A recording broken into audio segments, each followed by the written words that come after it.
What is up, and welcome back to another episode of the Get Out There Project podcast. The podcast is about getting out there, trying new things.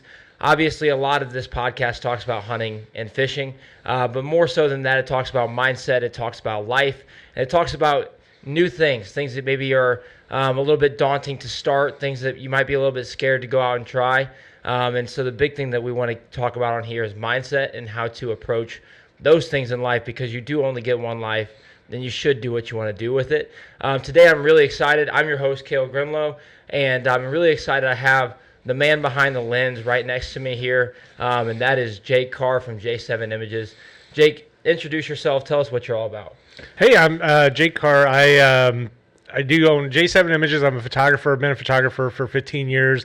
We primarily do youth sports, volume sports photography, and we see kids all the time with a lot of confidence, and seeing that over time kind of played into something that I came up with that I want to get out there for you guys, about how we can use our portrait as we get older, use our pictures to promote. I do some speaking. I have my podcast. We're going to record an episode of my podcast next, and take Kale's picture. But we'll get into a little more of what I call it portrait mode, which is basically how you can use at any stage in your life, use your own portrait to motivate you and to help convince you to have self-worth, to get out there, to be confident, and to do the things that you want to do. For sure. And so before we get into portrait mode, Jake, I'd like to talk just about how you got into photography.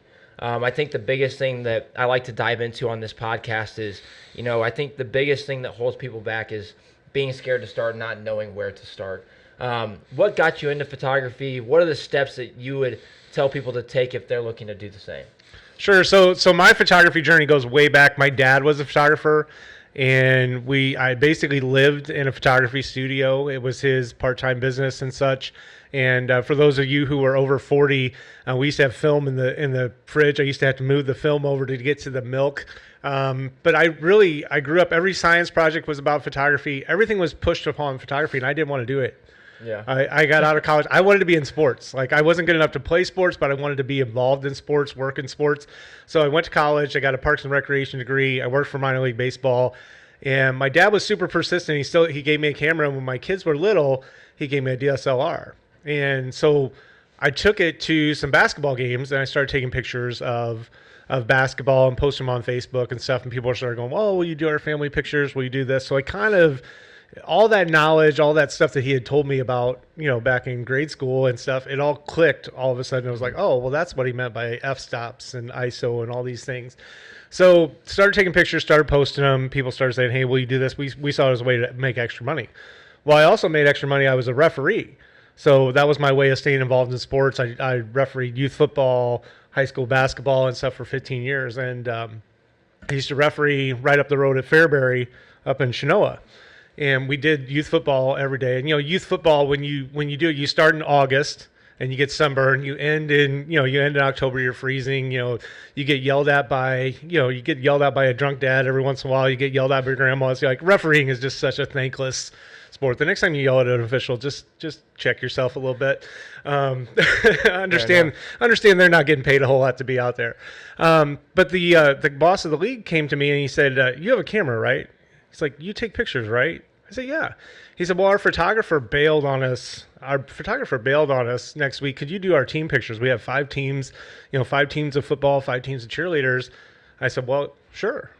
And I had no idea how to do volume photography. I'd seen it or whatever. I got on the phone in my lab. I figured it out. And in a week, we had set up and we did our first volume shoot.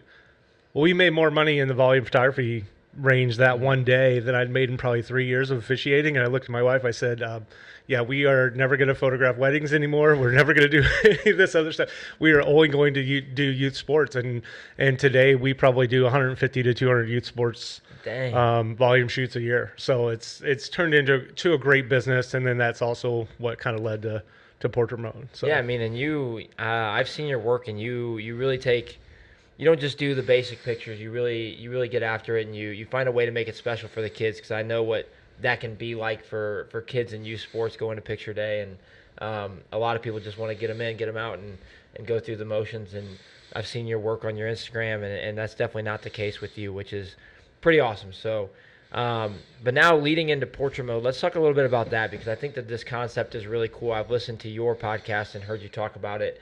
And so I think just explaining to them first what portrait mode is, and then we can kind of dive back in on the mindset side of that too. Sure. So portrait mode has a couple of different aspects. And what happened was what I noticed was that if you gave an 8-year-old a new uniform, a new pair of cleats, new gear, they're like the most confident person in the world. Mm-hmm. Like you cannot tell them, like they just don't, they have confidence and they believe in themselves. They believe in the idea that they can become a football player. They can become a baseball player. I was like, how do we get that, a little bit of that back for ourselves? Because, if you think about it, we do school pictures every year and we do a little bit of school picture work too. And we document and we document and we document and we show progress, right? Show progress year over year. Here's what you look like as a freshman. Here's what you look like as a senior. You grow, you lift weights, you gain, you look different. Shows progress. But as adults, once we get out of school, we don't do it anymore. We don't take pictures anymore. Maybe it's a selfie, maybe it's at a wedding, maybe it's with a group of people, but rarely do you ever sit for a portrait. Yeah. And when you think about it, like if I look back on my career, like if I had a portrait of day one of J7 Images versus now, like how much progress could I show? And what we tend to do is we look at a portrait as like, oh my God, I'm getting older. I got more wrinkles. I got this. And really what a portrait should be is a way of proving to yourself that you've accomplished a lot and helping you jump off and go towards the next level and understand that you still have a lot of fuel left in the tank. Yeah. No, and I love this concept. So I think that that's one thing that people just don't. I think one thing that I've seen with a lot of people is they don't see. Like people give up on themselves because they don't see progress and they don't look at where they started, where they are now, and where they're going. So one thing that I think the big mistake I see people make is they set this goal, right? Whether they're 18, they're getting out of high school, they're setting a goal for what they view success as in their life, right? And then as they move forward with life, they don't stop and see like where they're at now, where they started. They only look at is like, how much closer am I to this goal? Well, maybe the goalposts have moved since, 18 to 22, and now maybe your goal isn't this anymore, but that's still what you define as success. And so that's going to look different. But if you have those pictures to look back on, and you can say, okay, this is where I was at 18, 19, 20, 21, 22, as you go on, and you're like, you know what, maybe my goals aren't the same. Maybe it's not where I envisioned it, but I am a lot further than this kid in picture one to who I am now. Absolutely. And I think the one thing your portrait represents, so, we've got you've got trophies around here, basically the deer heads and stuff. It's trophies, right? So we have all these trophies and awards and stuff that we've learned all the way going back from grade school to where we are now. But like, there's really not a shelf big enough to put all those. There's not a wall big enough. But if you hang your current portrait, that represents all of those cool accomplishments, all of those great things. And it also represents, if you're a father, if you're a parent or whatever, it represents the great things that your kids have done too. Like that's packed into it. Mm-hmm. But when you hang your portrait, it also, we have a lot of failures that we learn from, right? But we don't tend to hang our failures. Like I have a broken lens. I have a broken lens that I display. That was a failure. Like I set a camera down and got an F-150, ran over a 70 to 200 lens. Like it was failure, but it happened for me because then I bought some new equipment and helped me grow my business. So I look at that as like a turning point and I display that. But we don't tend to display our failures. Yeah. But when you hang your portrait, that's every failure. That's every loss. That's every experience that you've learned from. And that's in your current portrait too. And that's why I think you update your portrait every year. You have a new portrait that says that and just shows that you are like, there's nobody else like you. You are the only one with that unique mix of experience, failures, wins, that kind of thing. And that's what makes you uniquely qualified to do whatever it is that you are, thinking about getting out there to doing, Yeah.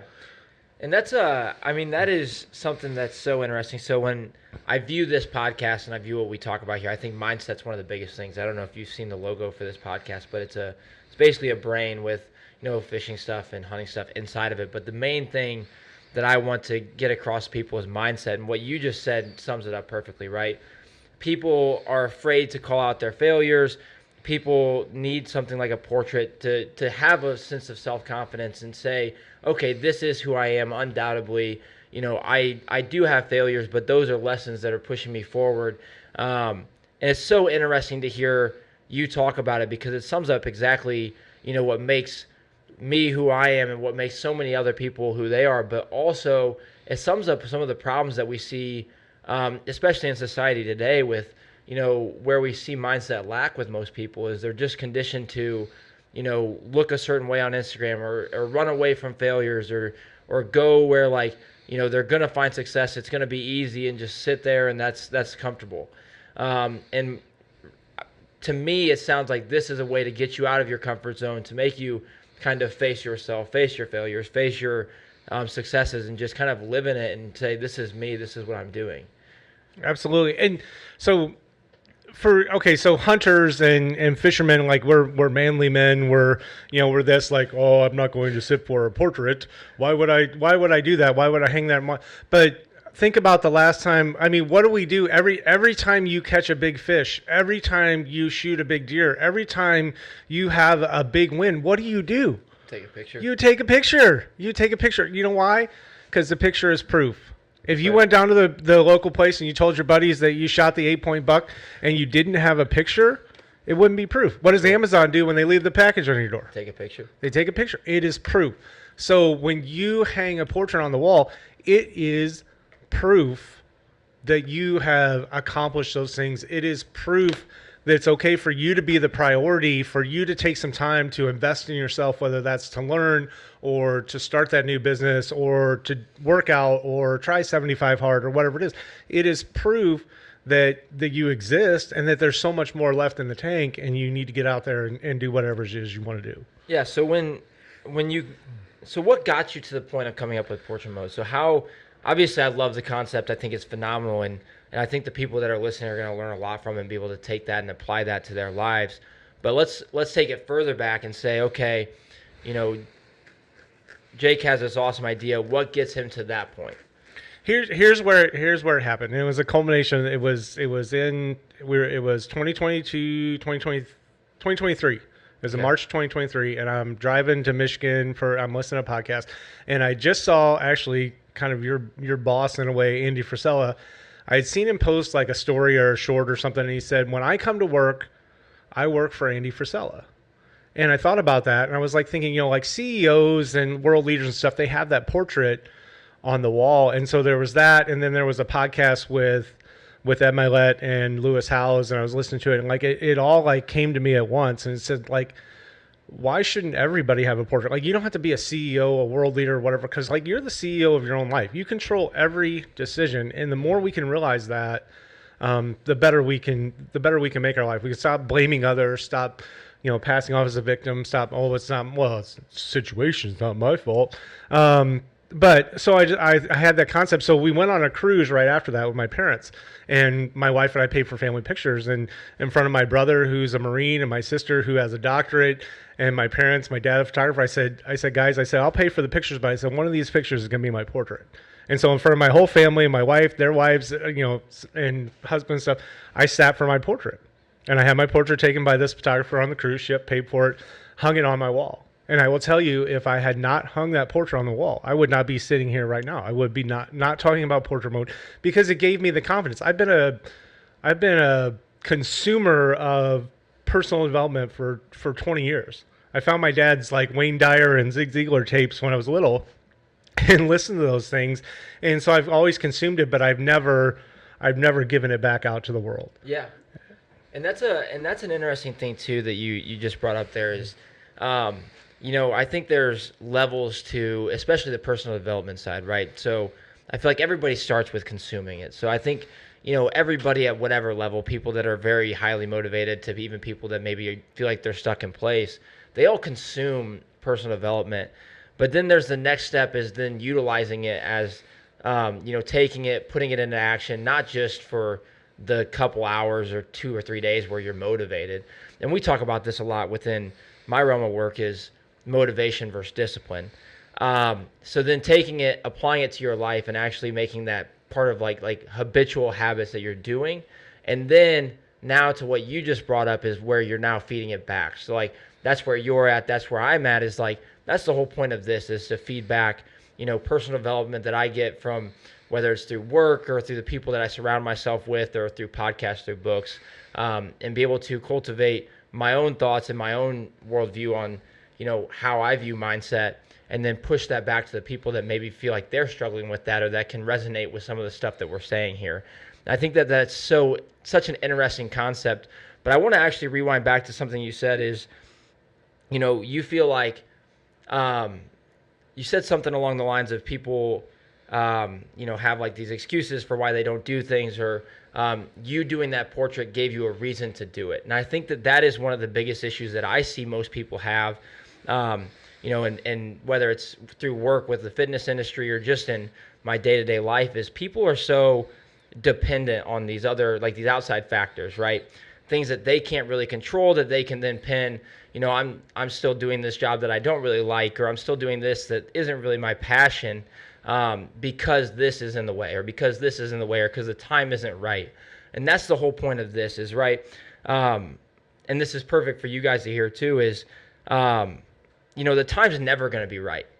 So like for me, and some of these people listening probably know my backstory, but I was working a different job before what I do now, and I wasn't doing a lot of the content stuff that I was really passionate about, and I'm really passionate about helping people, right? That's like what drives me on a day-to-day basis, and I wasn't doing that. I was building pole barns and pouring concrete. I was doing hard work, and it was fun, but it wasn't what I was passionate about. And I kept saying like, I can't leave. I didn't finish college, so I don't have a degree. I can't go do this, and I kept giving myself these excuses. And I started to get burnt out on the construction stuff, and one day, for some reason, I decided to apply for the job I have now, right? And I said, you know what? I'm going to take the pay cut, and I'm not going to make any excuses. The time's not right. Maybe the money's not right, but I'm going to make it work because I really don't have a choice. I'd rather do it now when I'm 22. I was 22 at the time.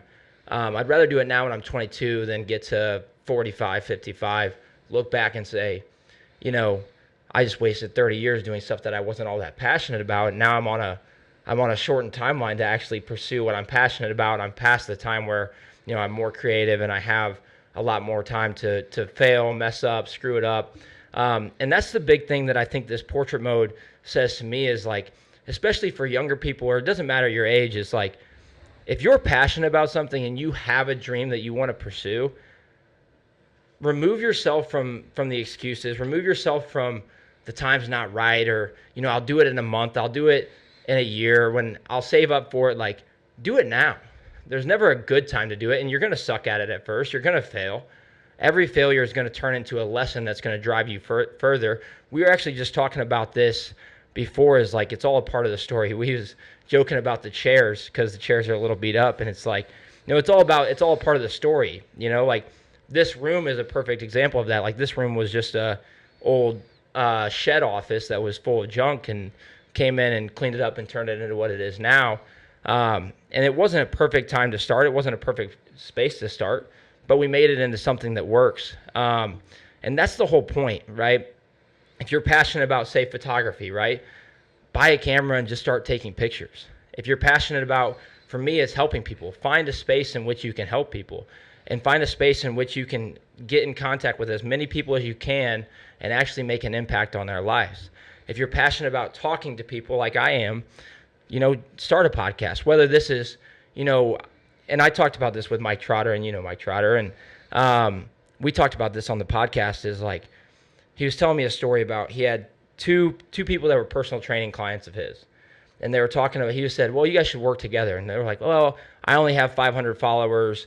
She only has 500 followers. So we're not really getting out to that many people. And it's like, okay, well, imagine her 500 and your 500. You're talking to 1,000 people. Imagine, put yourself in a room with 1,000 people. How many people is that? Like, that's a lot of people, right? And so for me, that spoke volumes, because like this podcast, like, I get 100 views, 150 views on some of these, but it's like, if I put myself in a room with 150 people, I feel like I'm talking to quite a bit of people, And so the biggest thing that I'll tell, the people listening and that we can talk about is shift your perspective on how you view things in life, right? The biggest things that you control are not the excuses, are not the factors that go into it. You control your perspective, you control your attitude, you control the effort that you can put into it now. And all of that's going to drive you forward, and the doors are going to start opening. And I've learned this firsthand within, the second that I took the step to get out of what wasn't for me and start pursuing things that I'm actually passionate about. And I really I burnt the boats. I went all in on it. Doors started opening up. I started meeting people. I met you. I met guys like Trotter, people that have helped me out with the content stuff. I met awesome people through my work and just found a sense of self-confidence that is similar to what this portrait mode is about, is getting that self-confidence. And it really changed my life. And so remove yourself of the dependence on excuses and timing and all of this and become independent in the right of, I'm passionate about this. This is what I want to do with my life. And I do only get one life to live. So I'm going to go out and I'm going to do everything in my power to make sure I make it worth living. And, I have it right here. And this is something that I live by. On this flag, it says, live a great story. I actually have it tattooed on my arm too. And I think that that's one of the most important things that I would tell anybody is look at your life as a story and say, say you're stuck in a 9-to-5 that you hate. Is that the story you want to tell when you're 70 years old? Or do you want to say, you know what? When I was 25, I decided to take a step out and start pursuing things that I was passionate about. And, it was hard at first, and I struggled for a handful of years, but I kept grinding. I put my nose down. I did everything in my power to make it work, and I didn't give myself an out. And next thing you know, you're 35 and you're successful, or you're 40. It doesn't matter where your starting point is, but go out and start to build that story. Because you do only get one life, and you should do things like get the portrait and look at that every day and say, this is my story. And that is so powerful. And I think everybody, especially in the world we live in now, is people are so conditioned to one way of life. And it's remove yourself from that and start to pursue what you're passionate about. Absolutely. There is power in one. If you and I have this conversation, we spent this time together, and we change one person. One person hears this, decides to get their portrait done, or decides to start something or go after something, then we've made a difference in the world. There is power in taking one step towards the goal, right? One step towards your goal. If there's something you want to start, just do one thing today. Do some research. They say there's a 100-hour rule, right? So if you spend 17 minutes a day on something, it'll equal 100 hours by the end of the year. And if you do 100 hours of anything, you're incrementally better at that particular thing. So if you want to become an expert on whatever it is you want to start, just book off 17 minutes a day. I guarantee you people spend 17 minutes a day scrolling on Instagram or Facebook on all this BS, this stuff that you don't, right? If you look at your time. So take that 17 minutes and stop looking at what everybody else is doing and focus that on you and put that into what's one thing I can do. Maybe it's 17 minutes of writing. Maybe it's 17 minutes of watching YouTube videos to figure out how to, make hot rods or become a better hunter or whatever it is you want to do. But, if you can just block off that time and then consistently do that over time, you're going to be incrementally better. And I've talked about this concept, and I think that it's great that you brought this up. And I love this analogy that somebody told me. This guy named Brendan Malham told me this concept. Guy from Springfield. He called it stacking wins, or he used this tape metaphor. So he said, look at a table. Say you put a piece of tape right here. Right, one piece of tape, you're probably not going to notice it. It's going to blend in. You won't even know it's there. Next day, you put another piece of tape there. Still probably not going to notice it's there. A week later, there's 7 there. Still probably not that much. But at the end of the year, you're going to have a stack of tape pretty high, right? And then at the end of 2, 3, 4, 5 years, that stack is going to start to get really high.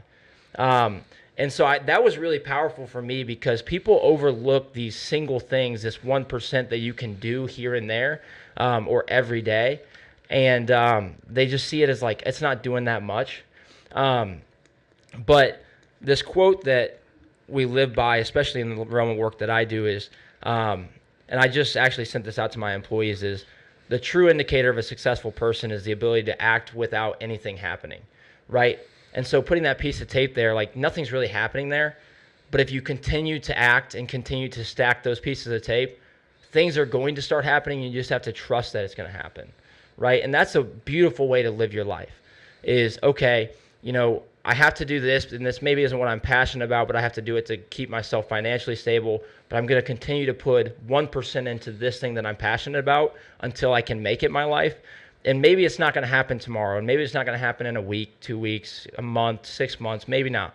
But if you continue to stack those pieces of tape, and you continue to act without seeing the return, eventually doors are going to start opening. Eventually you're going to start to see a return on that investment that you're putting in, and it's going to pay off huge dividends, and you're actually going to be able to live the life that you want to. And, you know, when I look at like the concept of getting out there and the whole concept of this podcast, that's what it's all about. So I want to go back. You talked about conditions, right? So conditions are never going to be perfect. Okay, so let's put it in hunting and fishing analogy, right? Mm-hmm. If it's deer season, if it's the first day of deer season and you've been waiting all year to get out there and go do it because it's something you love, something exciting, if it's raining that day, you're still going. 100%. If it's snowy, if it's cold, you're still going. If it's too warm, think of that as an excuse. Oh, well, it's too warm, the deer won't be moving, or it's too cold and, this and this, or it's raining, or the wind's blowing, or whatever. Like, if it's something you really love, it doesn't matter what the conditions are. You go and you go after it. So stop using conditions as an excuse, because there's never been a greater time. There's never been more resources and opportunities available for you to, what would it take for us to put a podcast out, 20 years ago? Probably would have been a lot more difficult. It wouldn't be free. It wouldn't be easy. Mm-hmm. It just takes time. It just takes effort. Well, it's funny that you say that, because I told this story on the last podcast I did is, we were talking about conditions around hunting and fishing is, the first buck I ever killed, it was 92 degrees out on opening day. It was my second season ever hunting, and everybody was like, well, I'm not going out, it's too hot. I don't want to sit out there and get bit up by mosquitoes and sweat my ass off. And I was like, I'm going. It's opening day. I'm going and hunting. Yep. And sure enough, a buck came out, and it was my first buck I ever killed. And it's like, I always say it is you can't shoot a deer from the couch, and you can't catch fish from the couch, and it's the same thing. You can't chase your dreams from the couch either. You have to go and do it, and the conditions are never going to be right. And like you said, the power of one is so powerful. And I think that's another thing that's important to build on is, I found this out because I did YouTube for a while where we were just filming hunting and fishing content. And I did it as a way just to document stuff that I wanted. I went out with my buddies and fished, and I thought it was always so fun. But I was like, man, I'd love to document some of the memories that we make. And so we started doing it. We started posting it, and I was like, it's getting a handful of views, and, it's fun to make. And then, a kid came up to me one day and said that he tried something that we were doing in our fishing videos, and he caught a big fish. And I was like, that's why I'm doing it. Mm-hmm. And that wasn't maybe why I started doing it. But once I heard that, it was like, that's all I needed. And that's why I want to continue to do it. And that's why I started this. And that's why I do everything is like, if within my realm of work, I can help one person change their life through health and nutrition, like that's what I want to do. And it doesn't matter, like in the grand scheme of things, people are always like, well, I want to get out to like 1,000 people or 2,000 people. It's like, you'll get there, but focus on the one. Mm-hmm. That's what makes you successful. And when people lose sight of the single wins, that's when they start to lose sight of like the reason that they started. And so always being able to run it back to being like, if I can impact one, I can impact a lot. I feel like people just get so caught up in like this influencer mindset, and it's like, how many followers can I get? And that's the way that we're conditioned nowadays mm-hmm. with social media and all of this. And it's like, back to the thing with like the 500 followers is like, 500 people is a lot of people. 1,000 people is a lot of people. It doesn't matter if you're not quite like the guy that has 100,000 followers on Instagram. Like, focus in on the 1,000 that are watching. Mm-hmm. Focus in on the 100 that are watching. Like, if there's 100 people watching this podcast, that's the people I care about. Like, I care about the 100 people that are watching it right now. And the other people, like, if they want to come and check it out, join the club. But if one person can listen to this, resonate with this, and take it and apply it, well, then it served its purpose, because that's what it's all about. And then if they can then see it work and then tell somebody else, and then it kind of starts that train, that's what it's all about. Yeah, I mean, every influencer had their first post. Every fisher and hunterman, everyone who fishes and hunts had their first catch, their first, your first buck.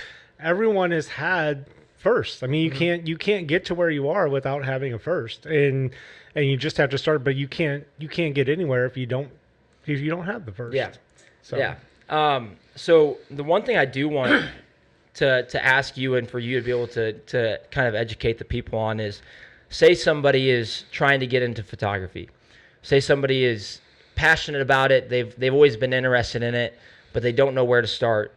Run me through the advice that you would give somebody that's new to the whole scene. What direction you'd push them in when it comes to starting in that realm. Well, the first thing is everybody has a camera in their pocket. This thing right here, whether it's, I don't care what brand you use, the cameras on these things are amazing. A good majority of what photography is understanding what to take a picture of, what is interesting, what is going to capture people's eyes or emotion. And then, you take a lot of pictures, and a lot of what we do, especially in sports. Okay, so I'll go out to a football game, high school football game, and I'll come home with 4,000, 5,000 images. Mm-hmm. I got to select the 40, because nobody wants to look at 4,000 images. I got to select the 40 that tell the story of the game, that where the ball is right there about to be caught, or the tackle's about to be made, so that people can, you almost have to leave a little bit of a curiosity gap in a picture so that people can make their own own assumptions. Like every picture has two people, whether it's a picture of an animal or it has a picture of a mountain. It has two people. It has the person who took it, and it has the person who's going to look at it. Mm-hmm. And you just want to create things that are interesting, and just shoot and just go out. And if you love bugs, then start off with your phone, and then eventually buy the macro lens or something that allows you to get in super close and photograph bugs. If you like wildlife, then it just comes down to understanding what you want to shoot, and then finding the right equipment. And that right equipment, there's entry level stuff, and then there's professional level stuff. But it's just being curious. It's following people. A lot of what I did when I started sports photography, I followed all the people that I liked their style. Like I go on YouTube or I go on Instagram or whatever, and be like, okay, well, I like this person's style. I like this person's style. I like this person's style. And then you merge them, you kind of over time, you merge them, you figure out how they do that. There's so much, there's so many YouTube videos. My buddy, Matt Hernandez in Kentucky, he puts out a YouTube video every week. He's one of the best sports photographers I know, from like a portrait type thing, and he puts out one YouTube video a week, and like you can just go watch his whole thing, and you can be a great photographer by the end. The other part of photography, if you're photographing people, it's just relationships. It's being nice. Like you mentioned earlier, like a lot of photographers, especially in the volume space, they just try to get people in, try to get them out, and just like boom, boom, boom, get the pictures done. Mm-hmm. We have a blast with our athletes. Mm-hmm. I may only have 17 seconds to take their picture, but at least by the end of that 17 seconds, I know their first name. I know what kind of shoes they're wearing. I know how to get them to smile and that kind of thing. Like one of the things we've gotten really good at is like meeting a person and being able to quickly assess everything that's going on there and find a way to make a compliment. You just have to find a way to break them down, because our kids might be, you might have a 5-year-old who's playing soccer for the first time, and you've got to connect with them real quick. You're trying to move things along, keep efficient, but then get a true image, a true smile, a true tough look out of them. So a lot of photography, especially if you're photographing people, is relationships, and it's about getting the most out of your subject, making them feel more relaxed, making them feel, because people kind of tense up in front of the camera, and that's, anybody thinking about getting their portrait taken, they're like, oh, I don't like getting my picture taken. Yeah. We would do schools all the time, right? So the kids would be super excited. We do school photography. Kids are super excited about getting their picture taken for the most part until they're about 8th grade. And then the teachers treat us like we're the dentist. Oh, I don't like getting my picture taken. Well, the teachers should be the most confident ones to sit in front of the camera, because they have the experience. They're teaching our kids how to be confident. But, that female teacher, not trying to be sexist, but a lot of times that's what it is. And she's like, well, I don't like getting my picture taken. Well, her 8th grade students, who are girls who are already struggling with confidence because of the internet and because of social media and stuff, they see their teacher, be timid about getting their picture taken. And now all of a sudden that transforms. Mm-hmm. If that teacher just walks up, doesn't say a word about it, and smiles and is confident about it, I think that shows the students that it's okay to have your portrait taken. It's okay to be confident. We just do so much comparison. Mm-hmm.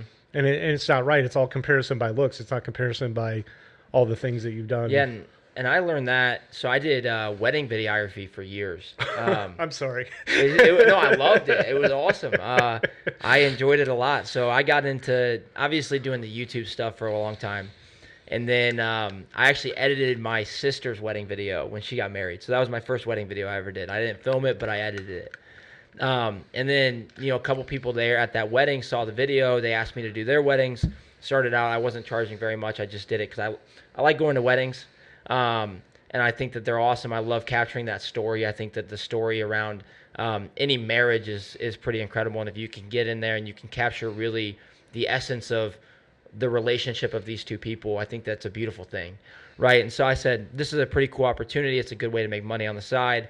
But really, it's a good way to get my name out there, get better at videography, because it was something at the time that I was very into, and I still love videography. I just don't have as much time for it, and I'm more passionate about other things. But I learned that very quick is people, especially in the wedding space, are very timid. They're very tense, especially earlier in the day before the wedding happens. And so we'd get there and we'd start filming these people getting ready. So you go and you film the girls getting their hair done and their makeup done. And, the guys, they're all drinking beer and they're having a good time. They don't have to do that much. So they're a lot easier. I typically film them. My sister would go film the girls. But she was so good at, building relationships and opening them up to the camera, right? And so by the end of the day, so we'd get through the ceremony and we'd go to the reception and, and I'd enjoy a couple of drinks at the reception and get on the dance floor and, build relationships with these people to where they really enjoyed us being there and they remembered, these cool videographers that, partied with them at the reception. And, it creates, especially in the back half of the day, it creates this really good atmosphere to capture some really special stuff. And so by the time we'd get towards the reception, it's like we know these people very well. I always felt like I probably knew more about the groom than the bride did by the end of the couple hours I was with all the guys, because their guard's way down. And so I was like, man, I know more about this guy than she probably does. But then we'd get there and we'd have a blast at the reception. We'd be on the dance floor. Like, if we want to capture the people having a good time, it's best to just be having a good time with them.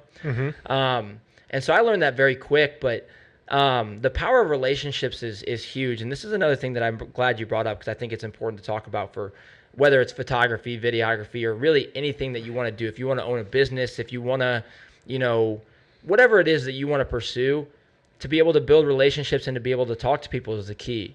And something that I've learned is you really just have to get comfortable being uncomfortable in these situations. I found this out through working sales and retail is like, typically we have to be the ones that are, guiding the conversation and bringing the energy, even if the other people don't have it. And that's pretty uncomfortable for a lot of people. I'm lucky I grew up on a farm. My dad's a farmer. I watched farmers talk forever and learned how to talk to people that way. And farmers can talk for hours about nothing, and it's pretty incredible. So that's how I learned how to have, dialogue like this or dialogue with anybody. And I feel like I can talk to just about anybody. But the biggest thing is, one, you have to get comfortable being uncomfortable, right? So you have to be very comfortable just putting yourself out there, especially if you want to open doors for yourself and go out and network. But you also just have to lead with a sense of curiosity about people. And so like you said, is you might only have, 20, 30 seconds with one person that you have to build a relationship with very quickly. Well, they don't care as much about you. People love to talk about themselves. So you just lead with curiosity about this person. I actually read this in a book, How to Win Friends and Influence People. It was written in the 30s. I'm glad that you read that. How old are you? 25. 25, and you've read that book. Yeah, that should be guaranteed. That should be guaranteed. That should be like required reading in all of our high schools. It's the most incredible. It's the best book. It's the most incredible piece of literature 100%, I've read. 100%. I think the way that I view books, and this is something else. This is a little bit of a tangent, but I think that anything that stood the test of time, and that is, that's an almost 90-year-old book. And it stood the test of time, and everything is still incredibly relevant today. And they've actually made a revised version of it that actually ties everything back into the digital world, so through social media, stuff like that. But I've read it twice, so I try to read it once a year now, because I think it's just so important, especially in my line of work. But they said the best conversationalists are not the people that are the best at talking, the people that are the best at listening. And I think that is so important. And people don't think about this is like, okay, if I want to be good at conversation, I have to be a smooth talker and I have to be able to articulate thoughts. And yeah, that's important. And like, I wouldn't be sitting here if I couldn't articulate thoughts and talk well. Like I wouldn't be comfortable in front of a camera with a mic in my face. But the biggest thing is I have to be able to listen to what you're saying and be interested in what you're saying. And what I found for me is I can learn something from everybody I come in contact with, whether I have nothing in common with them or whether I have everything in common with them. Everybody has a story to tell, and everybody has something that you can take away from a conversation and go and apply. And so I always find that so interesting. So like, if I have somebody come in and they're a nurse and I know nothing about nursing. I have 2 sisters that are nurses, but I know nothing about it. I'm still overly curious about what that entails, what that job looks like, what their day-to-day looks like. Say somebody comes in and they're an engineer. That's way above my head. But like I find it so interesting, and it's like, I might not be able to relate to you, but I still want to hear your story. I still want to understand what you do, why you do it, what drives you to do it, because that's who you are. And if I understand that, well, now we can actually have some sort of mutual relationship here. And so for anybody out there that's like, you want to build a business, you want to get out there, you want to start to pursue something on your own. If you want to get good at it, the first thing you have to do is get good at networking. And if you want to be good at that, like you just have to take a general interest in whoever you're talking to, and not just be interested in telling them about you, but be more so interested in hearing about who they are, understanding what makes them them, and that opens the door for that conversation to go whatever direction that you want it to go. And so relationships are huge, and it all ties back to this central point around mindset, but that is so powerful in anything that you do. Is if you can really start to get good at cultivating, managing, and building relationships, that's the key to being successful. Absolutely. You just have to ask good questions. Mm-hmm. When you're having conversation or you're meeting somebody for the first time, you just have to ask good questions and then sit back and resist the urge to talk. Yeah. just listen. And I think that's what's, when I walk into an S2 store, your team is really great about that. They ask you, hey, what's going on, or what's plans today, or how you doing? And the good service, there's a couple other businesses, they're really good about training their people just to invest their time in the employee, not be so anxious to tell people about what your story is, but just ask questions and find out, well, hey, how's your day going? Oh, it's good. No. Give some feedback and some other stuff too. And somebody asks you how your day's going, have a little bit of a story that leads into it and end it with a question about their day or something along those lines, so you can keep the conversation going. But those questions and curiosity are the two, probably the biggest. Yeah, leading with curiosity, asking open-ended questions that allow somebody to tell you their story. The thing that you'll see, and I think it's so important to just talk about, is like, especially in today's day and age, people crave human connection. People want to talk about themselves because they can't do that. Like there's not a space where you can just go and like kind of dump like whatever you're dealing with on people, because that's just not what people do anymore. Like people don't have discourse the way that they should nowadays. Like everything's online, everything's digital, everybody's scrolling their phones. People crave human connection now more than ever. And so the best way to get that out of people is just open the door for them to tell you what they have going on. Like open the door for them to like open up and start talking about what they have going on, because people do love to talk about themselves. People are selfish in nature, and it's not a bad thing. But if you want to build relationships, that's how you start. Okay, open the door, say, what do you have going on? Like what's going on with you? Like how have you been? Whatever. Take an interest in what they're doing. Once they tell you something, ask them another question that follows up on it. And they're like, whoa, this guy's actually interested in what I have going on. That's new. And then they're more apt to actually like want to talk to you, want to tell you more, want to build a relationship with you personally. And you'll be shocked with how many doors that opens up for you. Like for me, it's been monumental in a lot of the stuff that I have going on, a lot of the stuff that's led me to be successful. It all comes back to just that central building relationships part of it. Like you could suck, and everybody's going to, like if you're going to go out and pursue something that you're passionate about, you're probably going to be bad at it at first. But if you can be really good at building relationships, that's going to polish a lot of the other stuff. And so in that time where you're getting better, at least you're starting to network and build relationships and start to build a path that you can go down that's actually going to lead you to success. And I do believe if you are going down the right path, if you are doing what your life has intended for you to do, you are going to meet people that are going to, people that are going to help you move that path forward. There are going to be people that just kind of seem to drop into your life for no apparent reason, and they're going to help you push along and towards that goal. So if those people aren't dropping into your life, maybe you're headed down the wrong path, but maybe you need to look for something different. But I do believe you'll start to see things happen. You'll meet people like Kale. Like, we just met at the S2 store and I said, hey, I have a podcast. And he's like, I have a podcast. Let's do that. And then this has been an amazing conversation. And like, you're only 25, I'm about to be 50.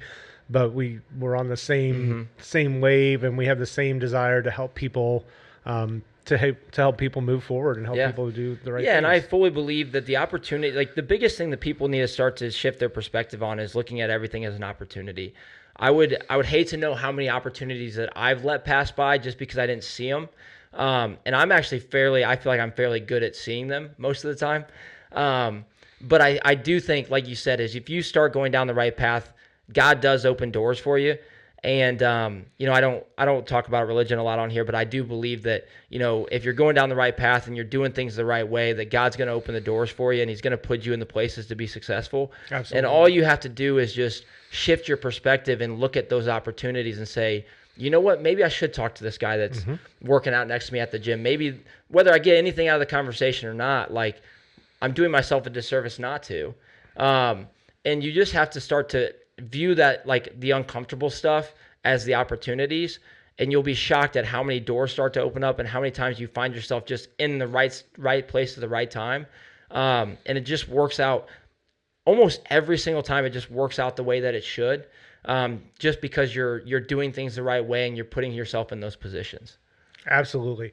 So can I talk about the second part of portrait mode? Yeah. So we talked about this phone. Everybody's got a camera on your phone, right? So, I really want to encourage you to meet a photographer. It doesn't have to be me. It could be a photographer it could be somebody who's just trying to get into photography. But have somebody take your portrait, and you can't just take it and leave it on your phone for the full part of portrait mode. You have to get it printed, put it in a frame, hang it on the wall, and display it. Just like you display, the trophy of you with the big fish or a deer head or whatever. You need to display a portrait of you just to show that thing.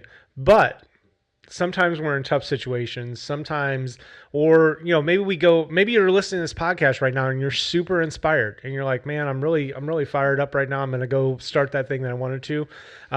If that's the case and that's you, I want you to take out this phone and I want you to take a selfie in portrait mode.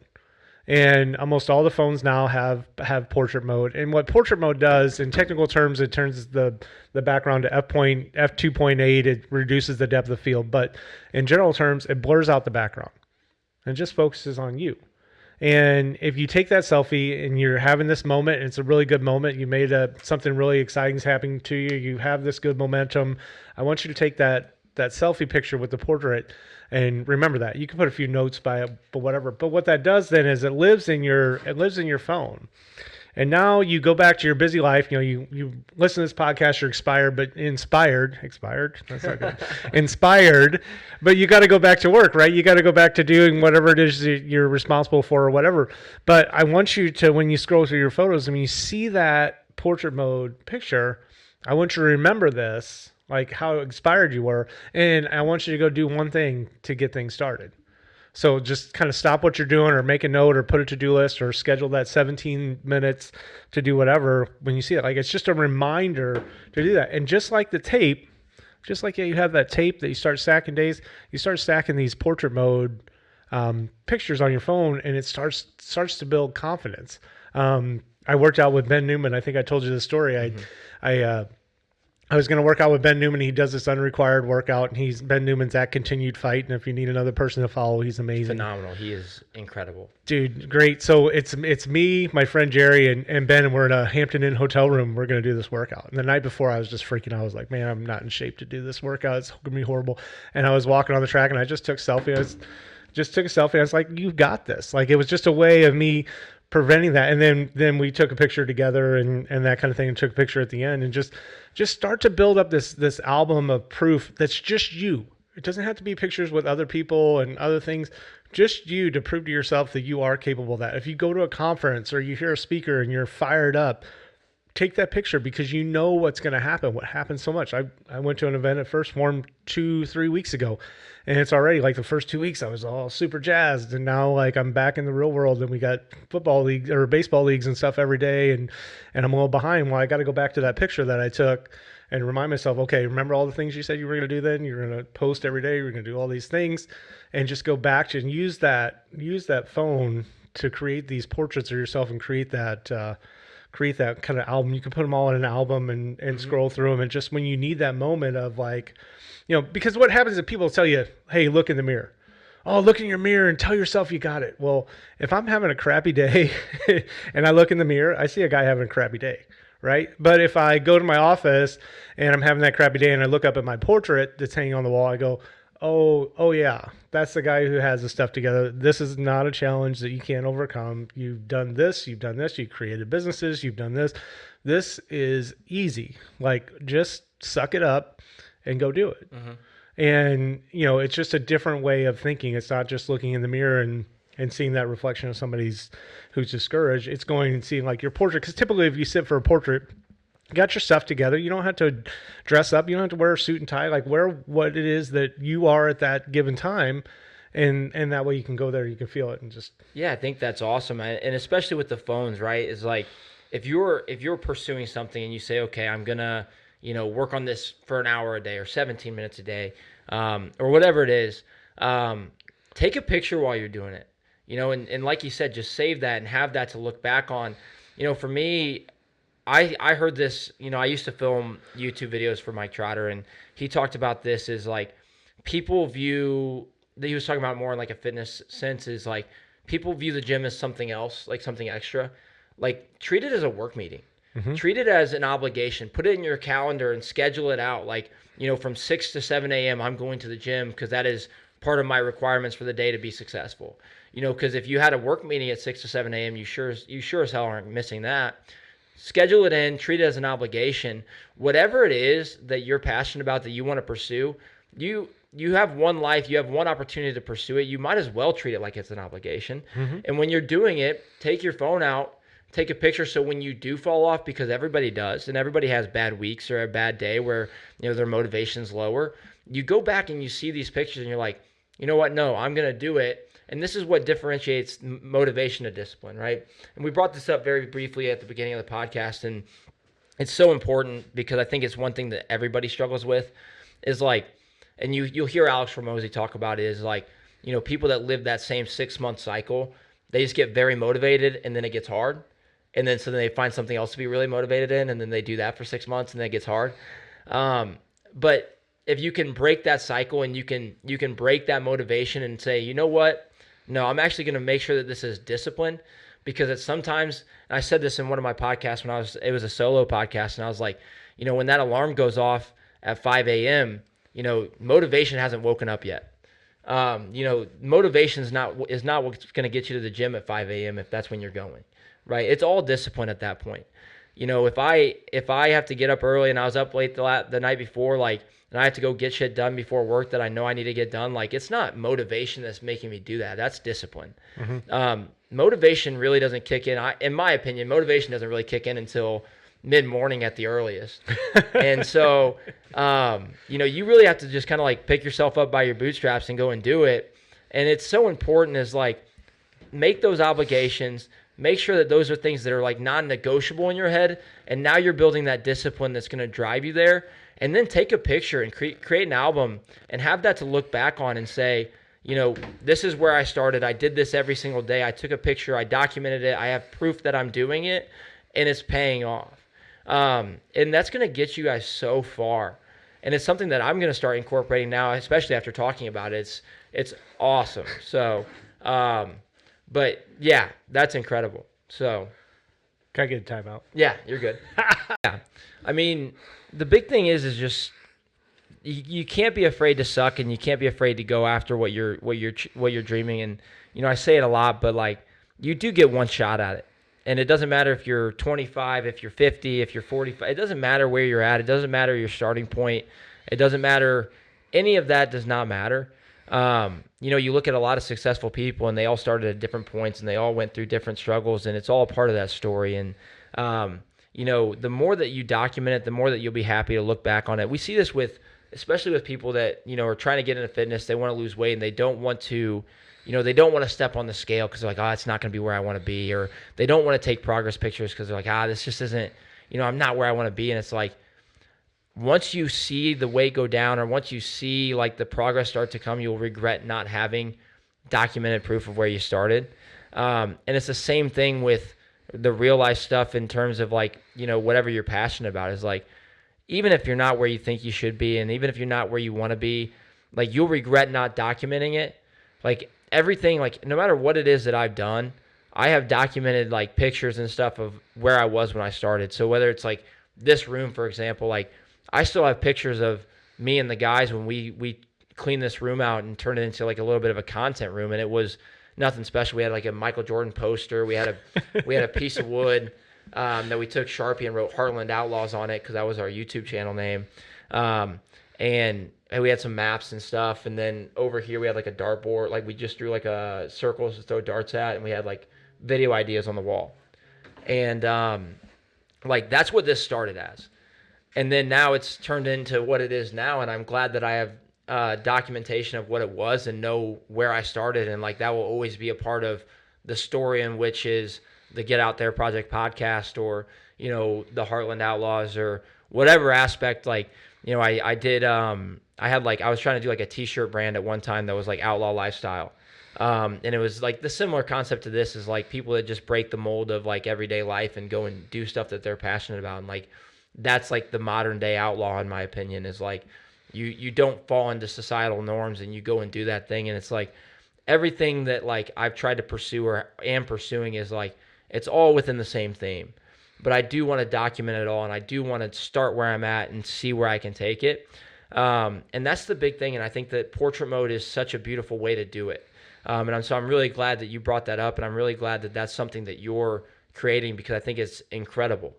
And I think that it's going to be something that can help motivate a ton of people and help people gain that discipline and gain that confidence to go and do what it is that they do. And I think it coincides so well with what it means to like get out there and what this whole podcast entails.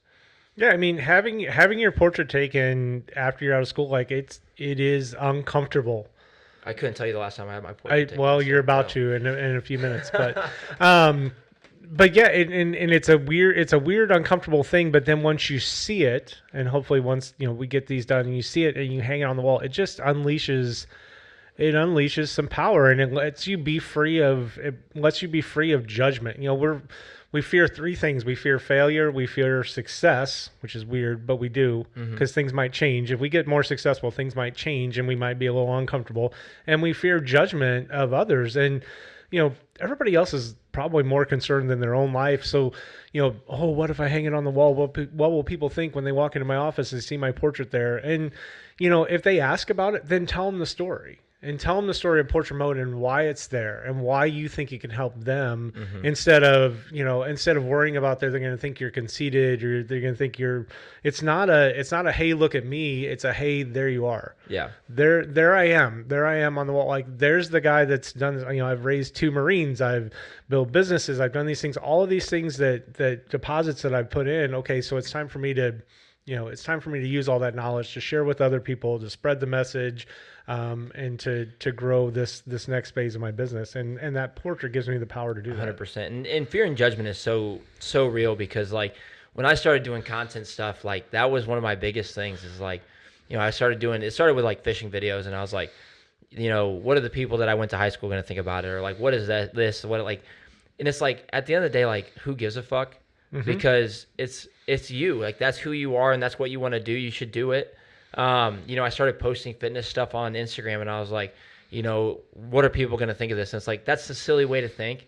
And I got away from this. Actually, I feel like for me, it was at a very early age, and I'm really grateful for that, is like, at one point in my life, like I cared about like who I was and what circle I was in. And like, I had like this kind of like imposter sense of like, I need to like mold to this group of people. And then I got to a point, early on, like this was like my late teens, is I was like, who cares? Like, I'm just going to be myself because that's more authentic and it's easier. And like, I'm proud of who I am.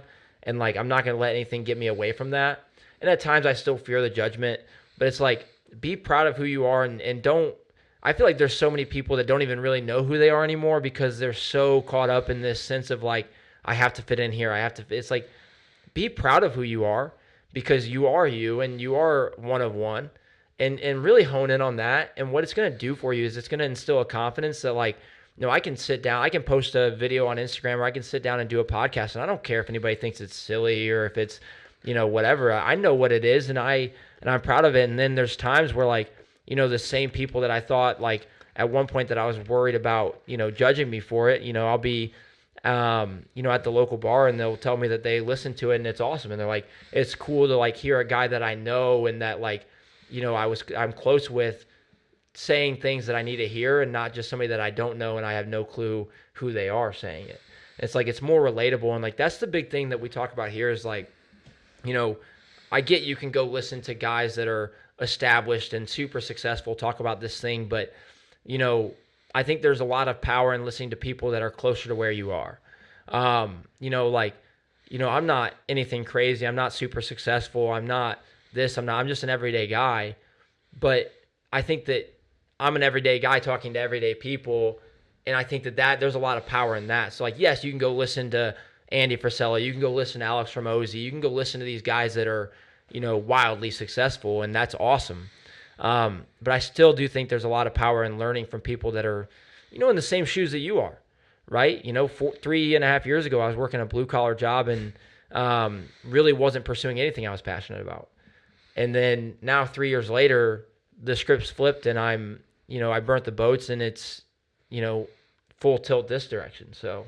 Yeah, I'm super impressed with to say you're 25 and you have this knowledge. Like I wish I'd known that at 25, some of the stuff that you do. So, super excited to have run into you at S2 and started up conversations. And if you not asked me questions and not been curious about it, we would not be having the conversation that we are. So I really appreciate that. And for me, like. When one of my middle guys, he's super smart in the Marines. He is 21 and he's like, well, man, it's so cool. I get to tell my friends that my dad's a podcaster and a motivational speaker. I was like, well, that's when the light bulb went off. Like if my kid's calling me that, like I don't even maybe give myself that credit. But when your kid's looking at it and going that, or your friends or your spouse or your partners or whoever it is, your parents, when they start to see you that way, like that's when it clicked for me. And then I was like, oh, well, okay, I have something. And it starts to eat away at the imposter syndrome. Just like we got the tape that builds up, when the imposter syndrome can be a stone and we can just beat on it and beat on it. And the more you do stuff, the more you have podcasts like this, the more episodes you put out, the more videos you make, the more things that you do, the more comfortable you become. And the same happened with photography. Like I didn't know what to do that first time. That first volume shoot, I had no idea. I was scared to death. And now, today like I said, we do like 200 of them a year and it's like clockwork. Do I still care about it? Absolutely. Do I still get nervous about the big ones? Absolutely. Do we still put our heart and soul in it? Yes, but it's a lot easier now. And I feel a lot more comfortable going into those things after having all of that experience, 10 years of doing those. Yeah. So you have to start somewhere. You have to start with your first, whatever it is. Yeah. Get out there. You have to get out there. Jake, tell them where to find you on Instagram, on Facebook, wherever it is that you want them to find you at. Sure. For inspirational content, I have a site or Instagram called @theportraitmode7. So @theportraitmode7 is where we put out daily content about the portrait mode and that kind of thing. Talk about my speaking, do some live Instagrams every once in a while on there. And then @J7Images, if you're interested in photography, if you've got a travel team, if you've got a league that you work with, we'd love to work with. We'd love to add you to our schedule, and we love to work with leagues. And then if you're working with a sports team, I'll go out and talk to sports teams. We talk to companies. And then if your company is interested in the portrait, really the business model that we're working on is we come in, we give a 20-minute TED Talk about the importance of the portrait, and then we take your staff, your corporate portraits. Corporate portraits, if we just go in and have picture day, like people are a little adverse to it. But if we go in and we do a 20-minute talk about the importance of the portrait, we talk about the portrait mode and that kind of thing. And then we go do your staff portraits for your corporation that you need. Probably every year you need to update those, keep them authentic. We have that as well. So you can just email us, Jake at J7Images for that. And I'll put all of this in the description below. Awesome. Jake, it's been an absolute pleasure having you on. I think that this conversation has been incredible, and I'm excited for everybody to hear it. Everybody that's listening, I appreciate you guys tuning in. Be sure to get out there. As always, guys, you guys get one life. Go and pursue what you're passionate about. It doesn't matter where you start. It doesn't matter if you suck at first. Go out and do it. Live that outlaw lifestyle. And if you like the show, tell people about it, share it with people. That's all we ask. Be sure to like, comment, subscribe. But I appreciate you guys taking time out of your day to watch this, and we'll catch you next time on the Get Out There Project podcast. Peace.